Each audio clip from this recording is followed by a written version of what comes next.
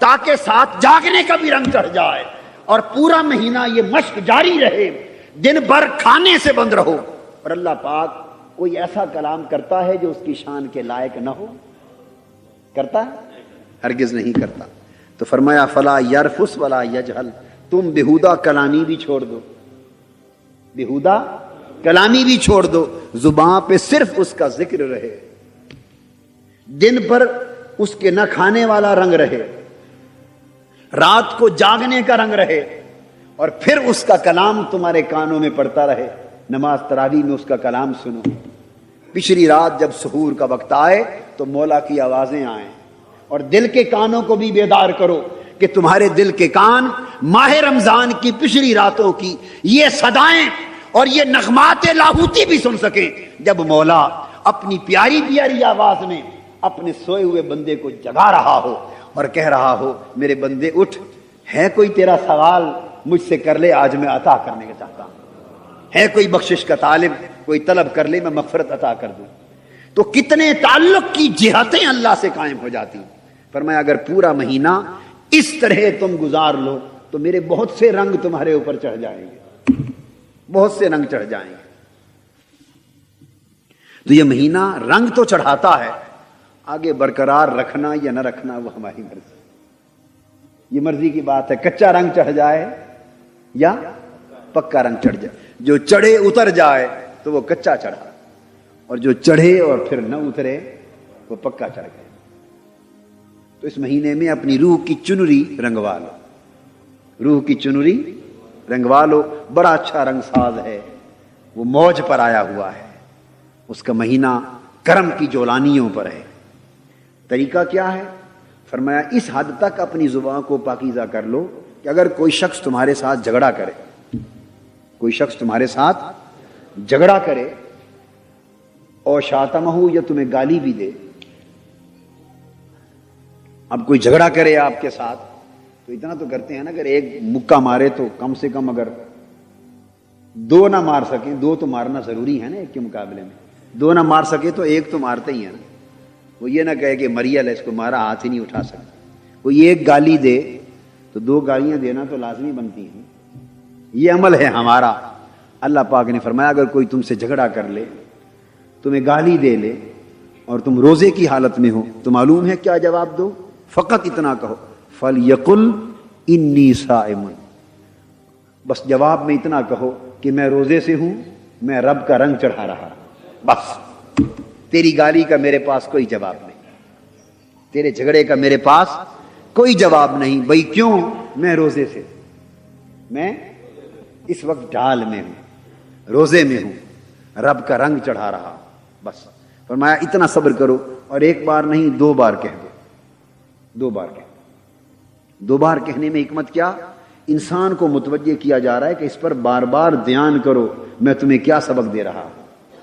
حضور علیہ السلام نے فرمایا مرتین، 2 بار، یعنی بار بار دھیان کرو لوگوں کیا سبق دیا جا رہا ہے، اس عمل کو اپناؤ، زبان پاک ہو جائے گی، نفس پاک ہو گیا، جسم پاک ہو گیا، زبان پاک ہو گئی، تو طہارت اور پاکیزگی انسان کی زندگی میں اتر آئی۔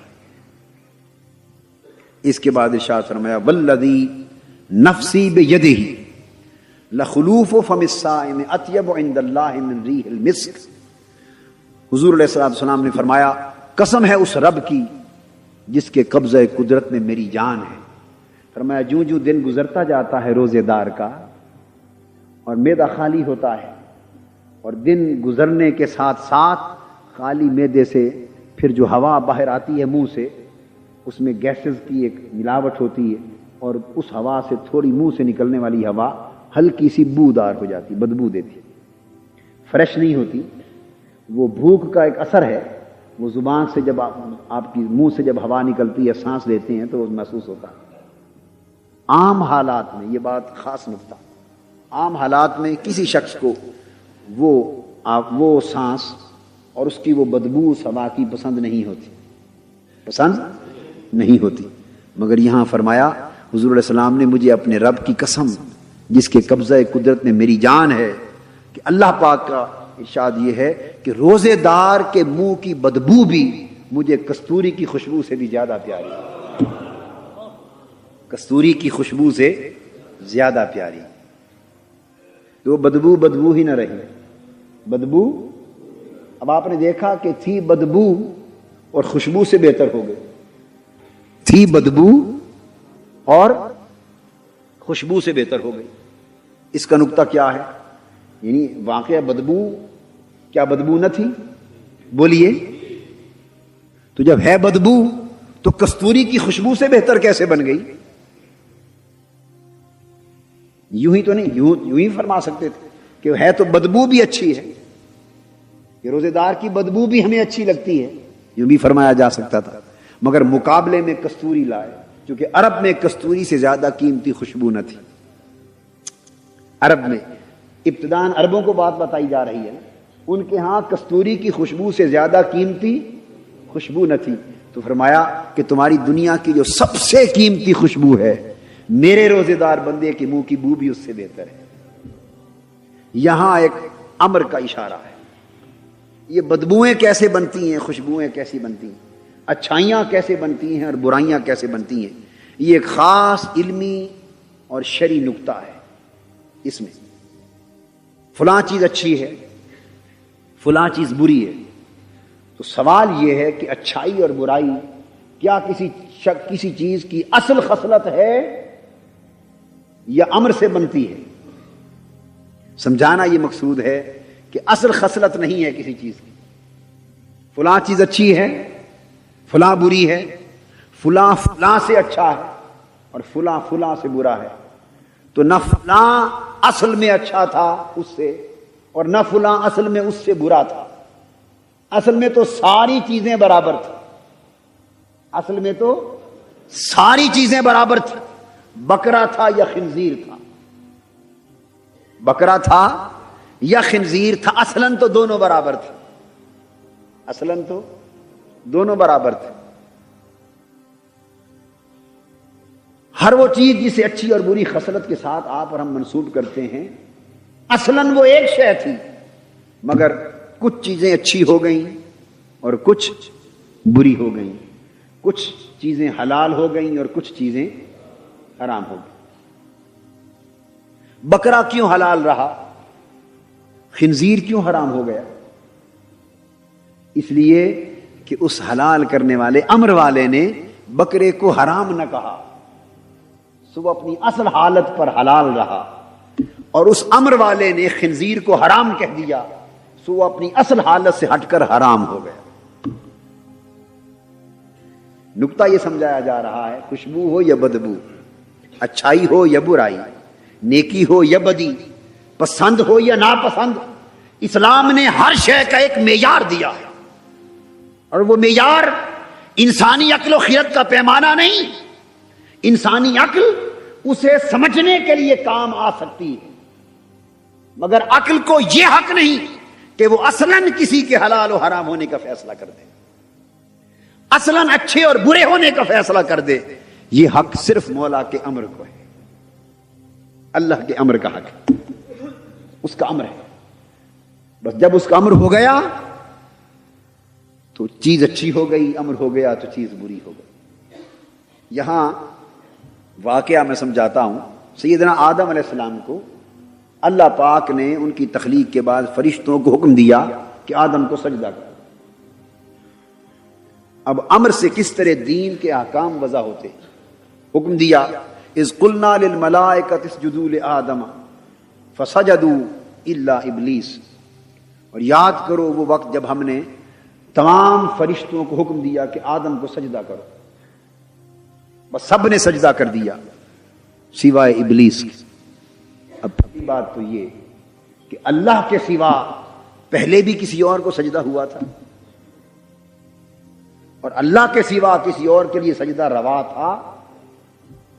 ایک بات تو ذہن نشین یہ کر لیں کہ یہ سجدہ سجدہ عبادت نہ تھا، سجدہ تعظیم تھا، یہ سجدہ عبادت نہ تھا بلکہ سجدہ تعظیم تھا۔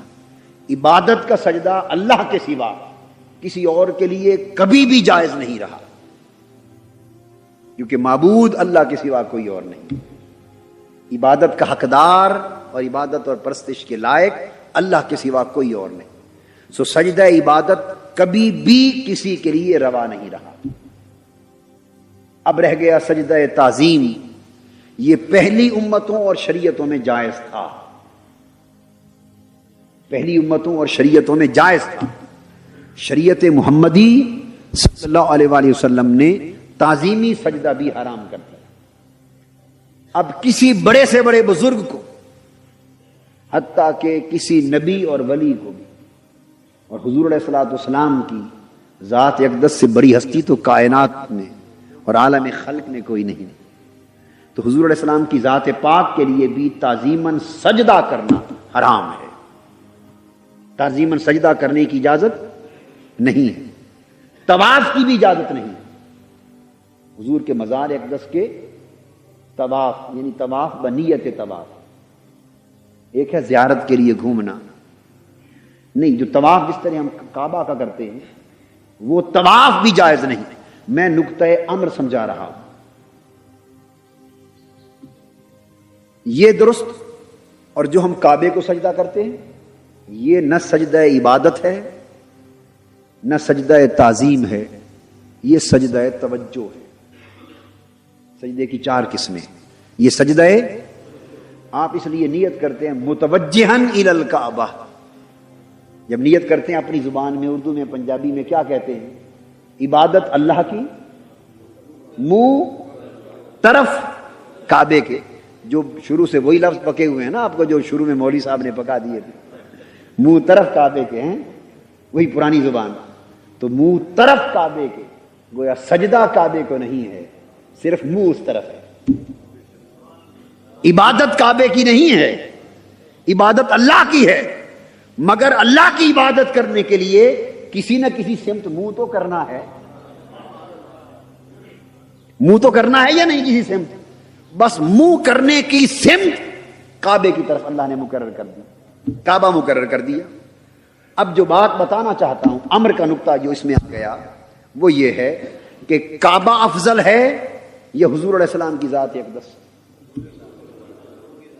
حضور علیہ السلام کی ذات اقدس افضل ہے. فضیلت میں یہ بات ایمان کے درجے کی ہے. فضیلت میں کعبے کا مقابلہ ہی نہیں ہے ذات پاک محمد مصطفیٰ صلی اللہ علیہ وسلم سے. مقابلہ ہی نہیں. یاد رکھنا. اب آگے بڑھیں. حضور علیہ السلام کی ذات اقدس کی بات تو کیا کہنا.